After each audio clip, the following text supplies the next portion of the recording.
Senhoras e senhores, daremos início à fase dos debates. Convidamos os apresentadores de trabalhos científicos e o mediador, Tenente-Coronel Vereador Paulo Roberto Batista, a assumirem os seus lugares.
Senhoras e senhores, dá início ao debate desse segundo dia de trabalhos, depois os quais foram pela clareza e pelo brilhantismo da importância das falas dos senhores.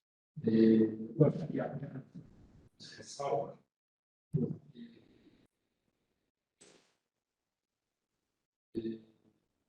nosso seminário é só transmitido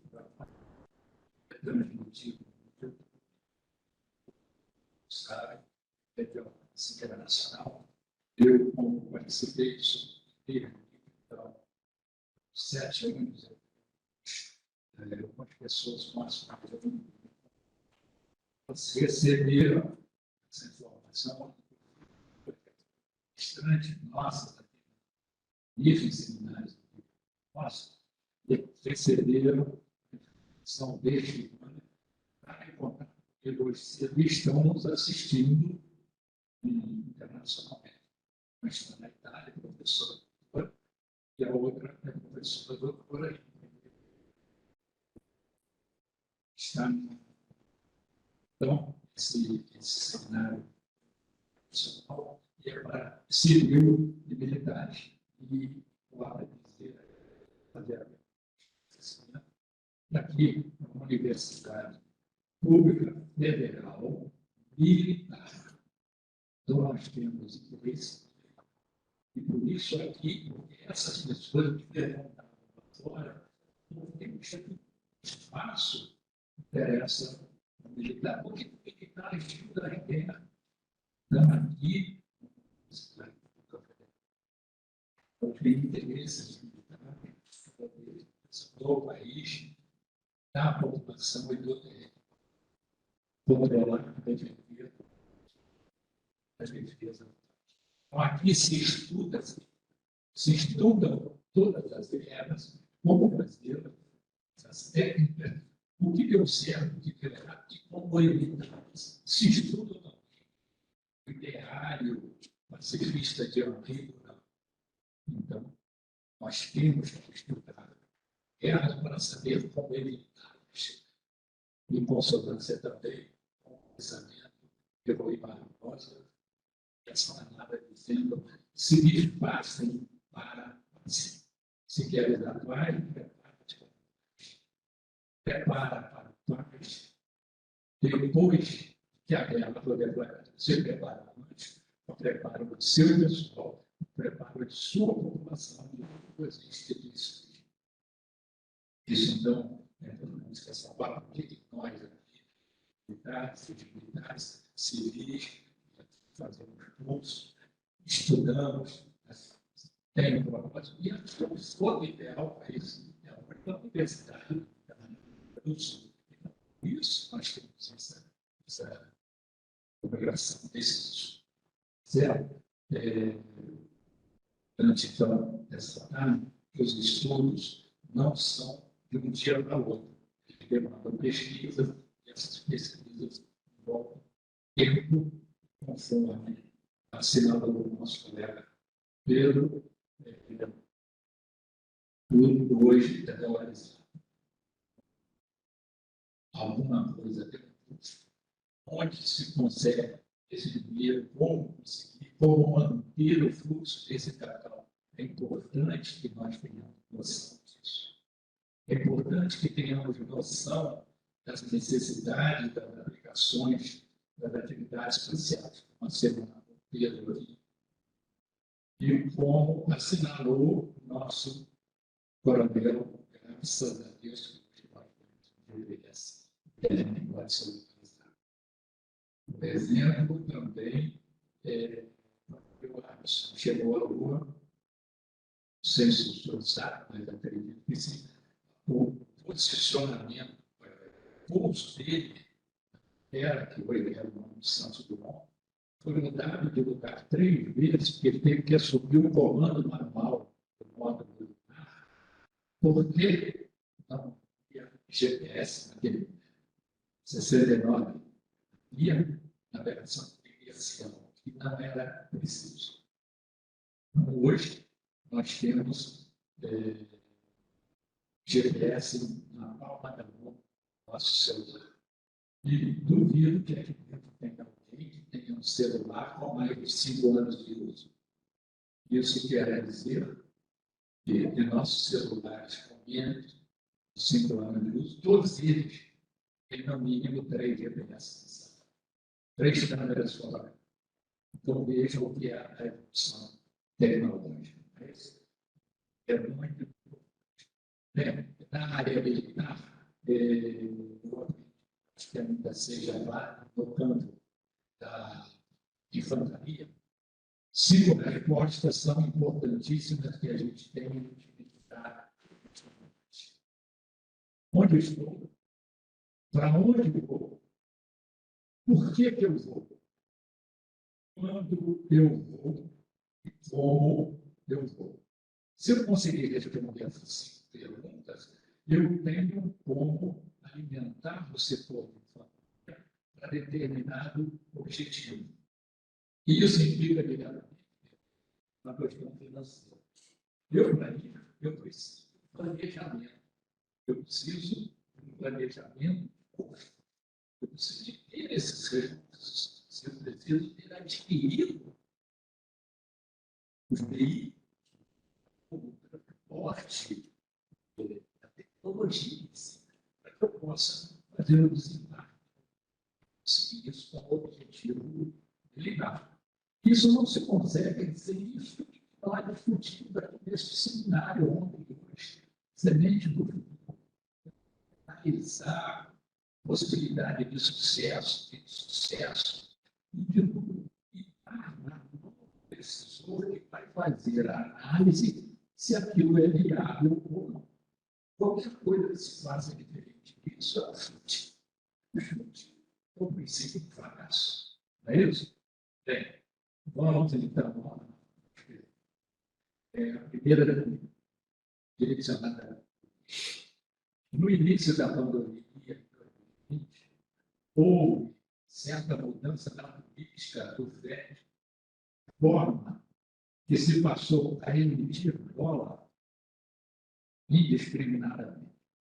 Respeito do que foi falado, não há no mundo hoje laço compatível com o dólar em circulação, nem mesmo de forma fracionária. Para piorar, a dívida americana alcançou um patamar insustentável, podendo estar a economia americana à beira do colapso. Isso hoje não seria correto afirmar que o dólar hoje é uma grande pirâmide financeira apoiada em uma economia com riscos elevadíssimos, uma vez que a economia colapsada pode levar a economia global a uma depressão nunca antes desse a pergunta que a gente falou. Bom, obrigado pela pergunta.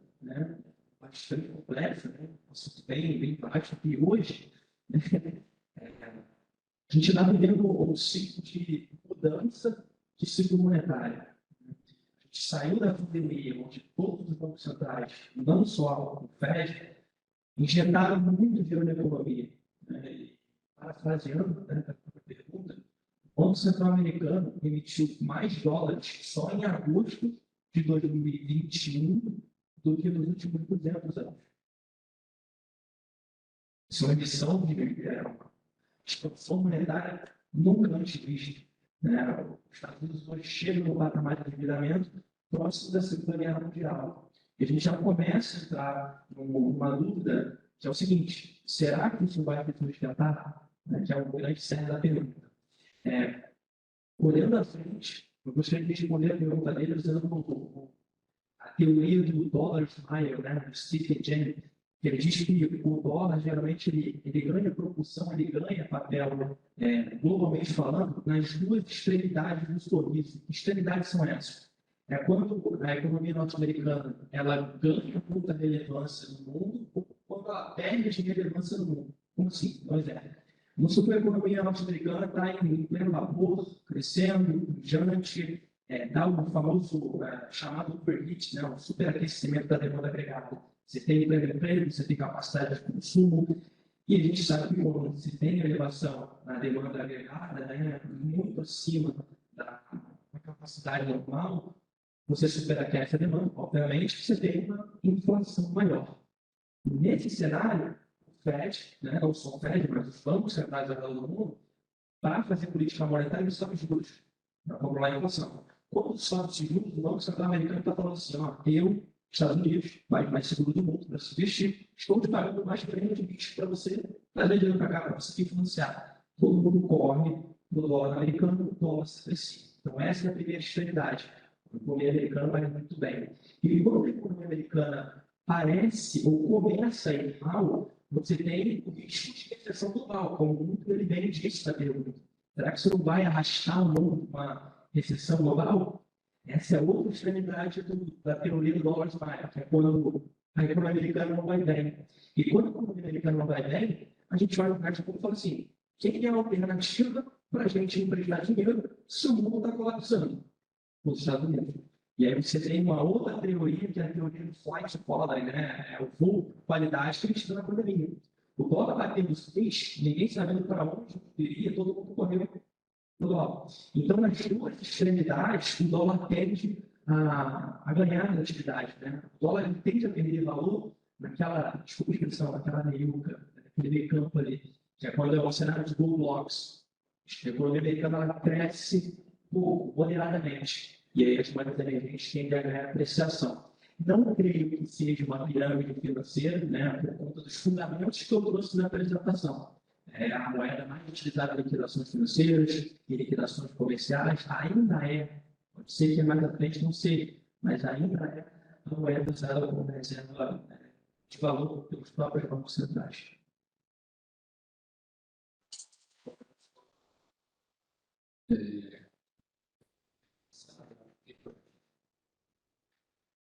Você falou sobre corrida espacial, sobre a frase telefônica. Como é que o senhor vê a possibilidade de uma outra fase estar se iniciando recentemente, com a abertura dos cofres, das caixas pretas da NASA, no que se refere às civilizações pós.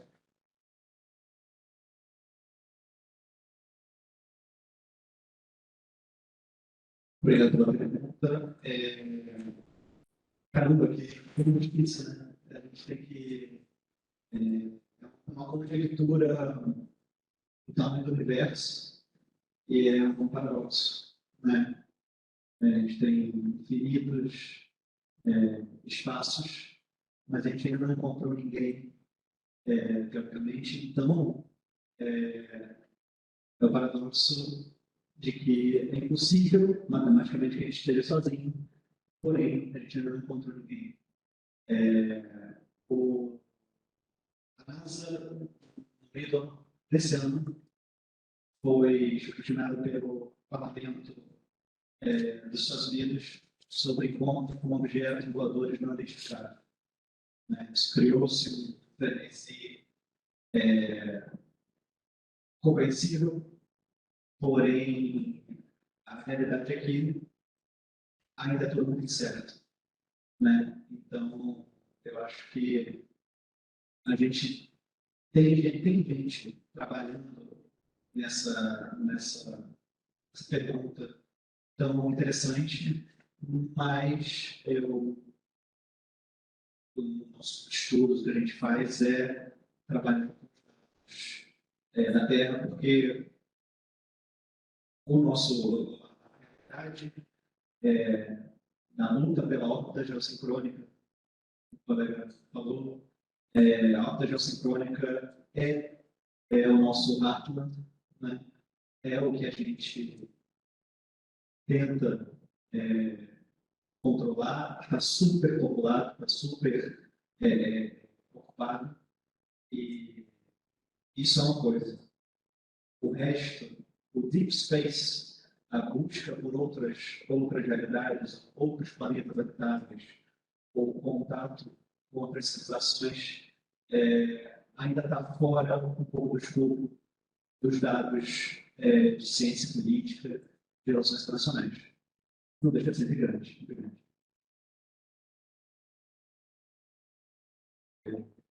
Olha que interessante, em consonância com o nosso cenário, excelente para o futuro, se existe a possibilidade, a existência de uma outra civilização, e no momento em que a NASA é uma discussão pública no Senado americano, e há o reconhecimento de que há objetos, que ele não fala óbvio, né? Objetos ainda não completamente identificados. Então, existe a possibilidade, se comprovar, se está registrado, é ET de Varginha. Eu, em minhas pesquisas aqui, gasto outros, tenho dado pesquisarem, você não consegue informação nenhuma sobre o ET de Varginha, e eles consideram que existe. Então, isso não impede que a gente estude, embora a gente não tenha confirmação matemática da existência da civilização. E por que essa discussão lá no americano, e agora já está se falando aqui no Brasil nessa discussão, porque é muito dinheiro envolvido nas pesquisas. E na hora que eu uso as abelhas, dinheiro outro, pesquisas nesse sentido, fica difícil justificar para o contribuinte você investir um dinheiro sem ter a justificativa. Por exemplo, nos Estados Unidos, investe no Atacama, no Chile, existem 66 antenas hoje instaladas em Atlântica, permitindo sinais para o universo, tentando captar mensagens de outras civilizações, de outros cosmos. Então, investir no nada, eu não acredito que o americano invista um fundo de capital tão grande, se não há possibilidade palpável, pelo menos. Então, acho que é complicado isso, mas são estudos que a gente tem que ter. Excelente. Nós temos o Rodrigo de Belo Silveira. Como a Starlink é capaz de suportar temperaturas tão altas e tão baixas na pergunta. Muito obrigado, senhor. O clima espacial ele é um ambiente muito hostil a qualquer tipo de equipamento eletrônico.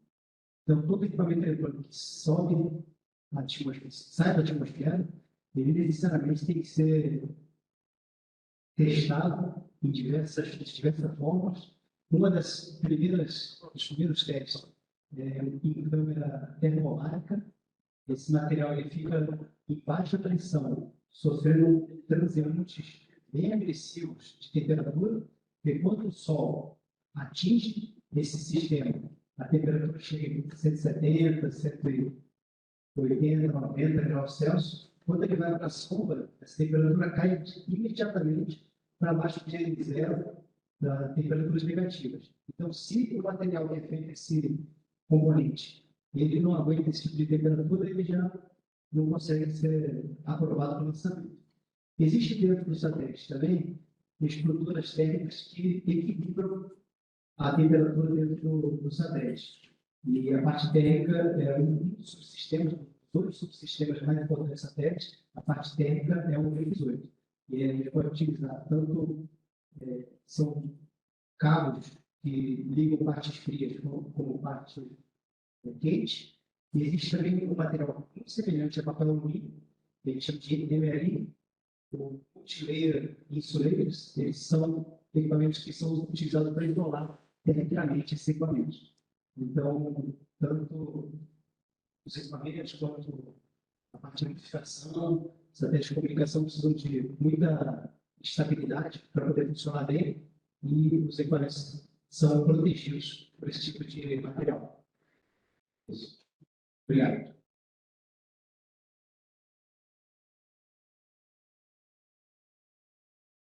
Professor, eu e você, professora Bíblia, o seguinte, que representa os bitcoins e moedas digitais diante da hegemonia do dólar. Representa uma ameaça para o mundo. Ótima pergunta, obrigado pela pergunta. Esse foi um outro ponto também que a gente estava conversando na hora do intervalo, na hora do almoço, sobre o que poderia suportar, né, a hegemonia do dólar. E as criptomoedas é um ponto também que poderia ser usado como um argumento, né, de que o dólar vai perder hegemonia. E sim, é super válido, porque o Bitcoin é criado em 2008 justamente como uma reação pós-crise do subprime, que foi uma crise que começa no mercado imobiliário, mas logo depois o ápice dele é no setor bancário. Né? Você tem os bancos, o Lehman Brothers lá no ápice da crise quebrando, e muitos outros não foram por conta do Federal Reserve que injetou liquidez. E aí se cria esse Bitcoin como uma alternativa ao dinheiro estatal, né? Algo que não tem como ser emitido, algo que não tem poder do Estado em cima. Então, sim, pode ser que isso, ao longo do tempo, as criptomoedas, não só o Bitcoin, elas sejam algo que o consumidor veja como algo benéfico, aumente essa demanda, em protocolo, né? que poderia cair. Mas, mesmo assim, boa parte das liquidações financeiras em criptomoedas são denominadas em dólares. O Bitcoin hoje ele é cotado em dólar, o Ethereum em dólar, a Avalanche em dólar, por aí vai. Então, como na minha palestra, todo ativo que se entrega no mundo, ele tem a garantia do colateralizar o inicial na raiz do dólar. Então, não sei se eu respondi a pergunta, mas já vou pensar. Pedro aqui, o senhor falou na sua apresentação sobre a economicidade do pensamento, sempre vai ser algo antes das suas. Como é que o senhor vê e como é que está o acordo que está falando?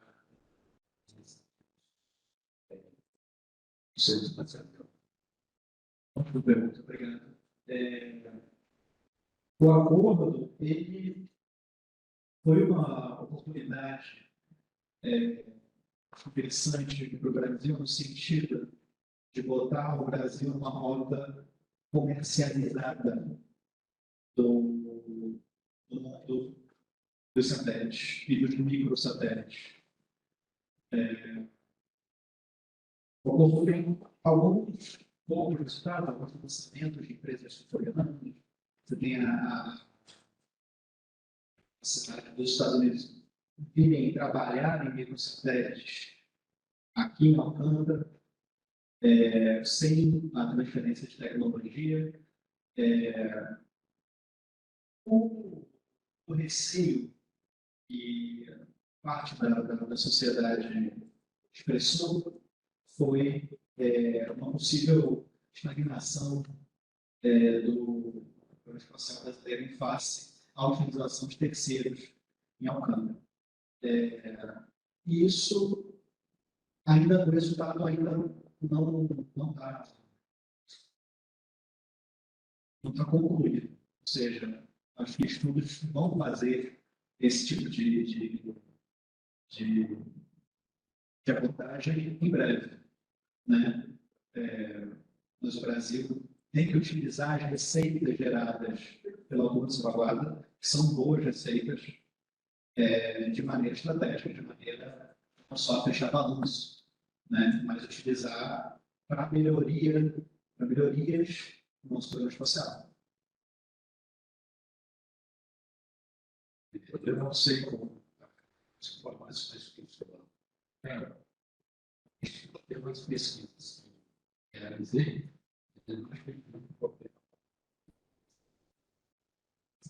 os cursos que são variados por um centro espacial, centro de prepara um programa espacial nem para o centro, por exemplo, o centro de lançamento.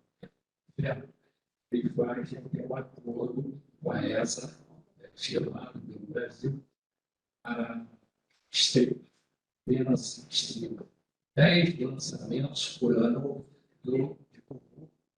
esses rastreamentos são feitos pelo CFI. Eu tive a oportunidade de visitar Natal, ir lá e assistir um rastreamento, e durante o lançamento divulgou passagem sobre a área que fica sob jurisdição do Brasil, onde esse rastreamento é feito, dá 6 minutos por lançamento. E por esse rastreamento, o acordo prevê o pagamento dos 10 lançamentos de 200 milhões de euros por ano. E o que passa dos 10 lançamentos, que eu roubei no ano de passar de 10, seria 200 mil, pelo excelente. Mas esse dinheiro entra para a receita do governo, não entra para o centro, não entra para o programa especial. Tem uma parte. E isso daí penaliza tremendamente nossos equipamentos. E precisam ser atualizados. Se o equipamento caísse, ele poderia atualizar isso mais rapidamente, fazer mais serviço, não só para ele, como também para a família. Só uma parte. O CNPI e Alcântara são lugares que precisam de atualizações, mas o foi um passo importante no sentido de dinamizar Alcântara, ou seja, trazê-lo de volta da rota de lançamentos que está muito na Ásia.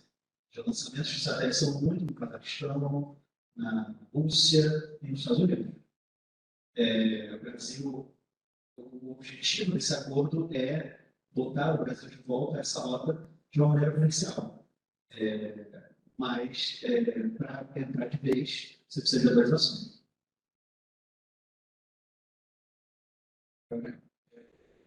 O senhor falou sobre militarização do espaço e a armamentização do espaço. Esse é um assunto muitíssimo discutido no COP,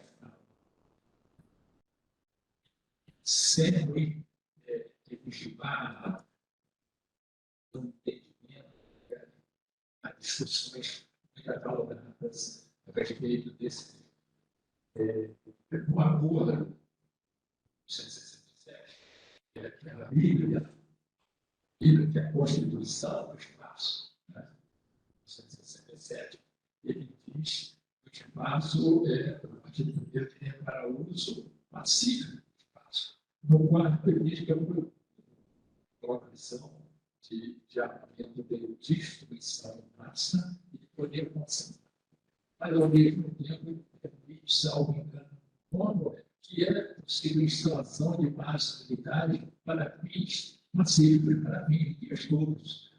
Então, assim, uma discussão com uma base militar na Lua, por exemplo, ele vai ter um fim pacífico. O senhor acredita piamente que numa possibilidade de uma instalação na Lua, ou mesmo na estação espacial, envolvendo bilhões de dólares, não haja um sistema de defesa, por exemplo, míssil contra míssil?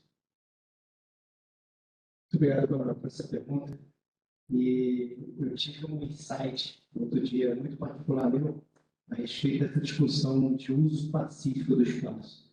Umas universidades estavam com uma ótima intenção de criar uma rede que recolhia o risco espacial.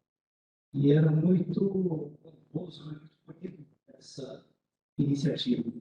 Mas a partir do momento que eles fizessem 22 desses equipamentos, colocassem esses 22 equipamentos na órbita de 22 mil quilômetros da Terra, e eles recolhessem os satélites GPS, eles teriam feito um mau ataque militar espacial já conhecido. Então, o mesmo objeto que limpa o espaço, ele pode também tirar um satélite operacional de órbita. Então, a parte de armamentização espacial ela precisa ser discutida em âmbitos internacionais e que as lideranças entendam quanto isso é nocivo hoje a gente não ter um tratado atualizado, não ter uma norma de procedimentos, quem sabe até punições de quem age erroneamente no espaço, porque uma medida isolada de um país pode provocar uma cascata de eventos violentos no espaço que vai impactar a vida do ser humano normal, se utiliza de GPS para as pessoas saírem, ou um auxílio que precisa da posição de GPS para fazer perfil, para a operação de petróleo. Então, nós somos muito dependentes do GPS que sincroniza os relógios financeiros digitais. Então, toda a população é muito dependente do espaço, em uma medida isolada que a gente pode levar a uma cascata de violência e transformar todos os países. Obrigado. Nessa mesma linha de raciocínio, a gente acaba caindo na segunda lei de ação para isso foi um sentido contrário. Existe um projeto suíço de se lançar um satélite e ele abra um painel que deveria ela que faria a captação desses objetos pequenos que são perdidos de espaço para deixar de venda, escova de dente, né? Esses equipamentos e faria a queima desse material. Ele tem um livro do professor Serra, ele fala muito isso, devemos ser mais justos no céu do que na terra. É interessante, não fazer uma queima do espaço, deteriorando o espaço, vamos jogar o lixo disso daí, o 10 dentro, desde 10 dentro. Nós vamos deixar no espaço. Quer dizer, nós não queremos trazer, não podemos trazer para lá. Não podemos trazer do espaço para cá. Ele pode vir contaminado. Inclusive, na exploração comercial do espaço, na parte de operação espacial, no escrito do acordo, que você pode pegar, explorar e usar no espaço para o espaço, mas não pode trazer de volta. Olha, se uma teoria ouro, nióbio, gases novos, eu posso usar isso para ir daquele lugar, da Lua, para o satélite, mas não posso trazer para a Terra. O que vai adiantar eu ter ouro no meteorito se eu não posso trazer? Não tem plano do Brasil lá para cá, não tem como utilizar o dinheiro dólar lá para eu. Então, aquela discussão com o empresário, ele vai explorar o sistema. Você tem que fazer mineração aqui na Terra, é extremamente complexo. Você imagina manter o sistema para fazer mineração do meteorito? Daria o meteorito durante um certo tempo para explorar dele o que ele tem, para ele aí entra uma pergunta de você. E daí? Explorei. Com aquilo que eu explorei. Aonde eu vou vender? Como é que eu vou utilizar? Então, o problema excelente. Nós temos que ter uma maneira de estudar isso e de usar. Não é possível que algumas cabeças pensantes pensem, não, há uma maneira de passando facial. Ele não deu pensado em como usar e aonde utilizar. Né? É interessante que a gente tenha isso. Eu não tenho mais isso aqui no momento. Tem mais que alguma pergunta? Tá. Então, só antes aqui das considerações finais, eu gostaria de só esclarecer uma coisa que foi falado pela professora um pouco mais cedo sobre LDB, Estratégia Nacional de Defesa e Política Nacional de Defesa. São documentos oficiais brasileiros datados de 2008, e que nós, brasileiros, talvez nem todos saibam, apenas um esclarecimento, nós temos o prazer e a satisfação de já termos esses documentos editados, estudados e promulgados no Brasil com a participação de todos nós da sociedade. Eu pessoalmente, já fui um dos indicados e participei do estudo de atualização. Eu e os professores aqui do Rio, eu participando do estudo, esses estudos são feitos todo ano em um determinado órgão, uma determinada instituição militar, comando do Ministério da Defesa e da Presidência da República. Eles são feitos estudos nos artigos de cada desses documentos, são nomeadas pessoas da sociedade civil, professores, médicos, advogados, engenheiros, militares, pesquisadores, estudantes, são convocados e se reúnem em determinado local, em determinado dia, para estudar cada um alguns artigos com a realidade proposta para o quadriênio, então, desde 2020 até 2024. Pronto, de 2024 a 2028 está no Congresso Nacional para votação.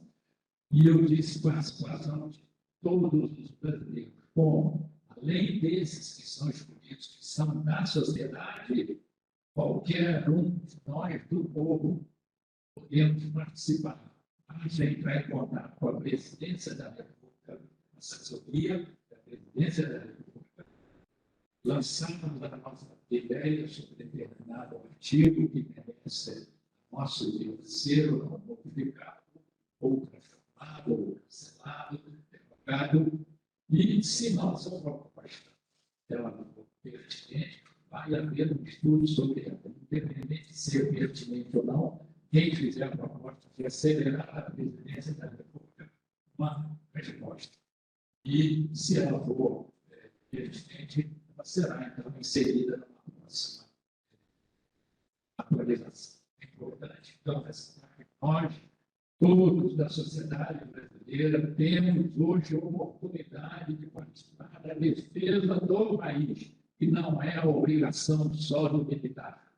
A defesa do país é de toda a sociedade. Nós, como cidadãos, podemos participar. E, graças a Deus, nós já temos essa possibilidade hoje no Brasil.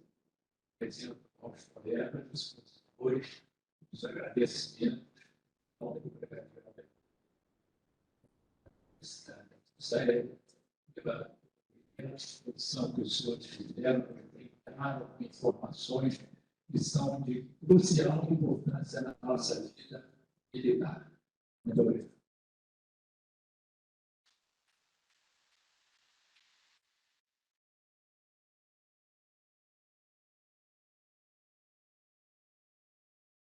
Convidamos o mediador a realizar a entrega dos certificados de trabalhos.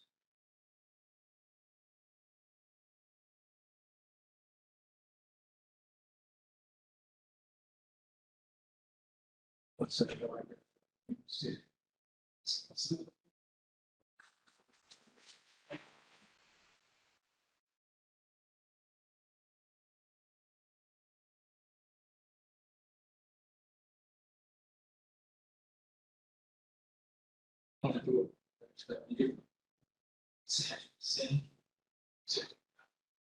são pela sua disponibilidade de estar aí.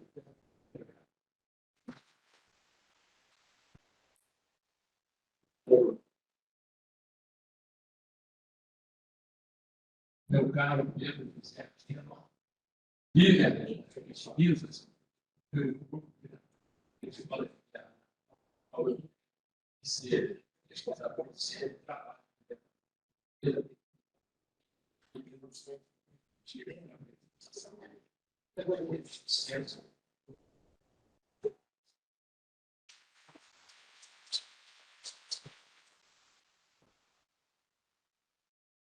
Convidamos o Major Brigadeiro para realizar a entrega do certificado ao mediador, como forma de agradecimento pela sua participação.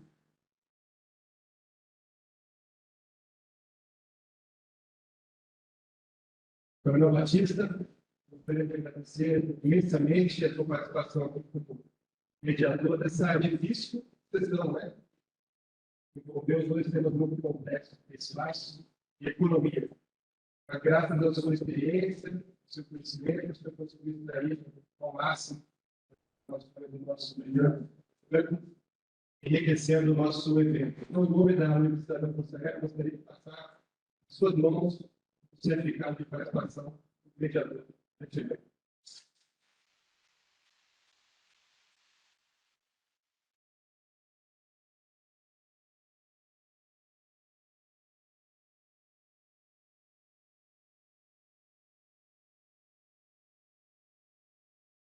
Solicitamos ao mediador e aos palestrantes que retornem aos seus assentos.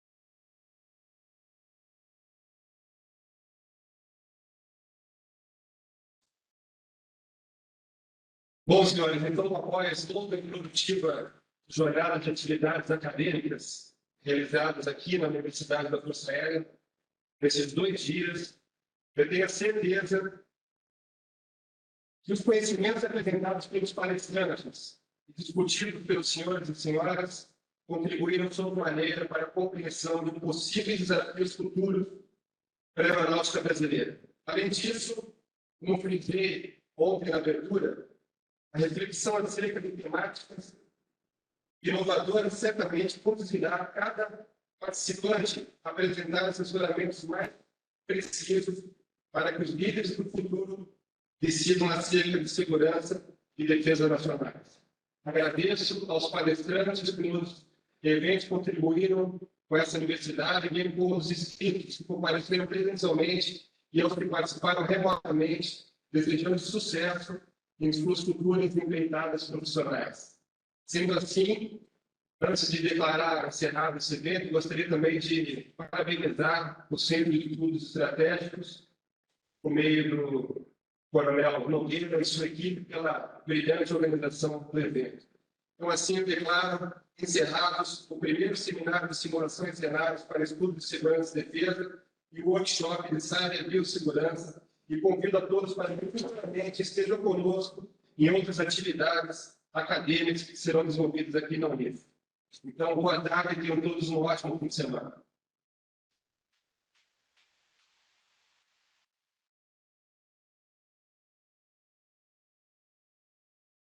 O comandante-reitor da Universidade da Força Aérea, Major Brigadeiro do Ar, José Regis Guedes de Avelar, agradece a todos pela ilustre presença. Está encerrado este evento. Atenção, auditório. Antes de Drummond, ninguém fizera igual. Força Aérea Brasileira, asas que protegem o país.